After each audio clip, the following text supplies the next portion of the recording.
Hello, I'm HomoArrosor. Welcome to this explainer. Right now, we are looking at a definitive structural teardown of exactly what is happening inside the network today. We are going to forensically examine the software architecture, the specific code updates, and the precise lockdown permissions of newly deployed systems. We are stepping entirely out of the realm of theory, and we are stepping directly into the reality of a fully assembled, commercial-grade distributed computing infrastructure. Let's get right into it. As I said, hello, I'm HomoArrosor. Today is August 14th, 2026, and I need to make one thing absolutely clear from the jump. The mining era is officially over. With the release of Node version 0.6.2, we have crossed the exact threshold where the network transitions away from simply maintaining a blockchain ledger to functioning as a live commercial compute worker. The architecture for a massive, decentralized cloud computing economy isn't just an idea anymore. It is a live operational reality. Here is our roadmap for today. First, we'll cover the post-mining era. Second, unpacking Node version 0.6.2. Third, OpenClaw and local AI agents. Fourth, the MCP Enterprise Gateway. Fifth, the distributed computing reality. And finally, the final 5 days. Section 1. The post-mining era begins, moving beyond the blockchain consensus. We have moved entirely beyond the concept of a computer simply sitting there verifying transactions on a ledger. Look at this number, 420,000. The official metric is strictly over 420,000 active nodes. Over 420,000 individual, operator-run personal computers are currently aggregated into a standardized, accessible runtime environment designed to process external workloads. I really want you to think about the sheer magnitude of that for a second. This isn't just a large user base.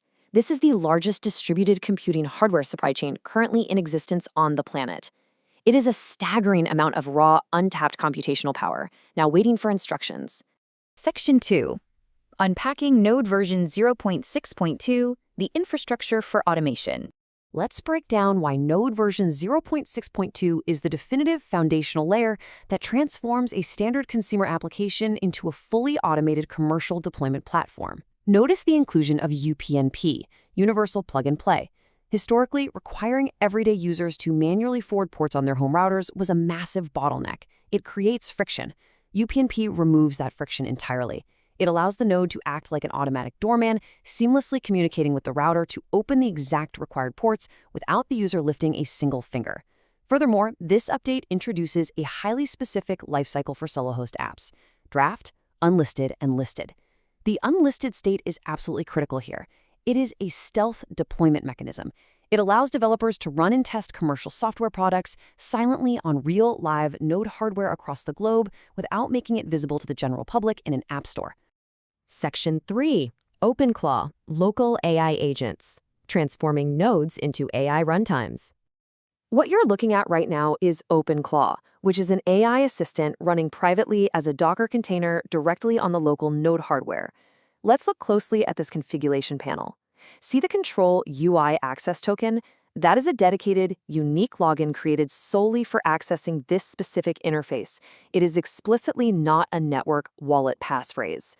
Now, direct your attention to the model provider selection dropdown.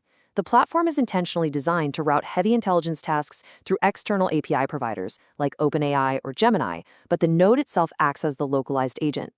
This setup incurs direct API costs based on data volume, which proves without a shadow of a doubt that the node is operating as an autonomous execution environment, interacting dynamically with external models to get work done.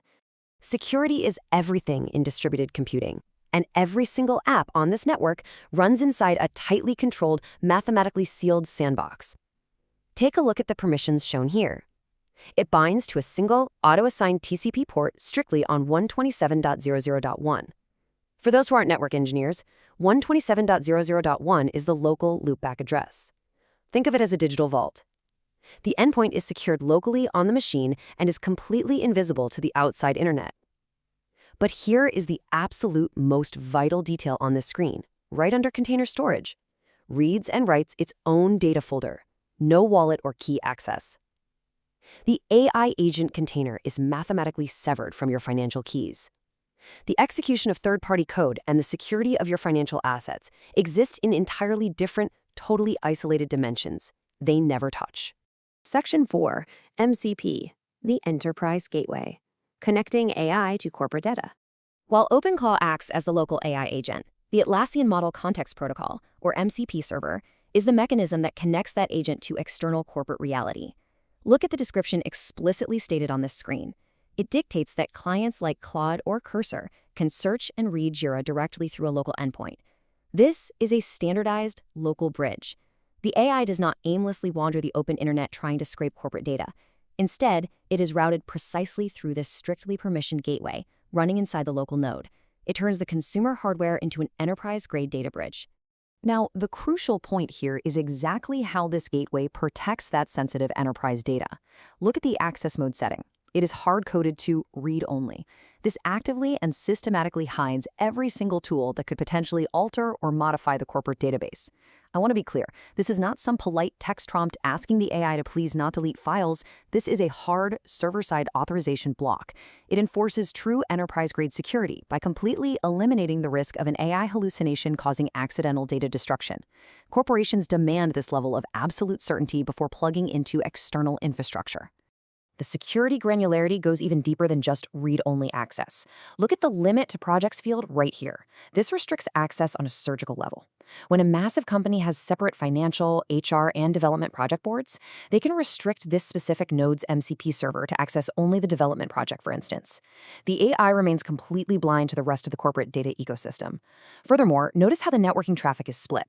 Port 19,000 is the dedicated MCP communication endpoint, while port 19,001 is isolated solely for setup and configuration. This is not a consumer toy. This is a meticulously engineered, highly restricted dual bridge built for enterprise compliance. Section 5. The Distributed Computing Reality. The Functional End-to-End Pipeline. To truly grasp what is happening, we must understand the strict divisions within the ecosystem. The apps we just reviewed together, OpenClaw, the Atlassian MCP, these provide local utility to the node operator, but they are entirely distinct from the core distributed computing workload engine. The actual commercial computing engine operates as a completely separate, unlisted application running in the background. You do not need to install OpenClaw to participate in the commercial economy. Let me say that again. The true commercial operation executes external enterprise workloads within its own strictly separated Docker sandbox, utilizing your available hardware resources without you having to manually launch a chat interface. It is silent, automated, and strictly isolated. Now let's walk through the functional end-to-end commercial pipeline that was just successfully tested and validated. Step 1. A corporate third-party client requests computing power. Step 2. The central coordinator selects verified, capable nodes from the network. Step 3, the unlisted solo host app distributes the specific job to those nodes. Step 4, the node's hardware executes the computing workload entirely inside the secure sandbox. Step 5, the computed result is returned back to the coordinator. And finally, Step 6, the third-party client compensates the node operator directly for their hardware usage. This exact 6-step process was completely validated on 5 real active nodes. This is no longer a white paper theory, it is a fully functional product. The timeline here proves that this has been a relentless, highly methodical march directly toward commercial launch. Look at the progression.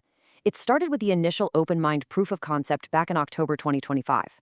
By March 2026, we saw the 7-node AI inference results published. Then, the June 2026 solo host beta explicitly targeted the top 100 node operators for a preview.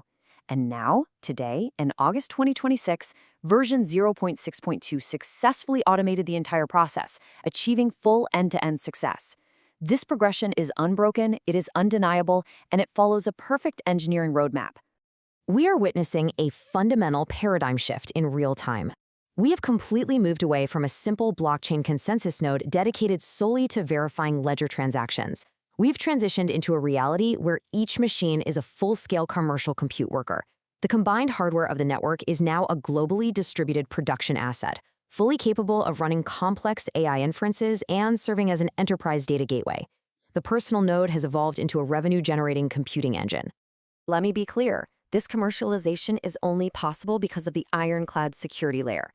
As you can see in this breakdown, computing access is physically restricted by strict CPU and memory limits. Network security is enforced through rigid local binding, blocking unauthorized external access. Data storage is heavily compartmentalized, meaning absolutely no app can read another app's directory. And the absolute cornerstone of it all, no wallet or key access. The commercial workloads process external data, while the core network layer handles the financial settlement. The two operations never interact. Section 6. The final 5 days. The convergence of the Pi economy. All the disparate individual pieces of software we've been watching for years have finally snapped together into one completed, cohesive economic architecture. The node and solo host provide a massive 420,000-strong computing hardware supply. The verified protocol provides flawless enterprise-grade KYC identity verification. The sign-in system provides universal, secure authentication.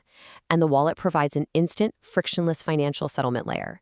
When you put these 4 pillars together, you have a unified end-to-end commercial cloud computing ecosystem that is fully ready to process workloads for third-party clients. And yet, despite all of this, the general market's current perception is resting exactly at 3% of the pond. The actual operational technology infrastructure is vastly ahead of public understanding.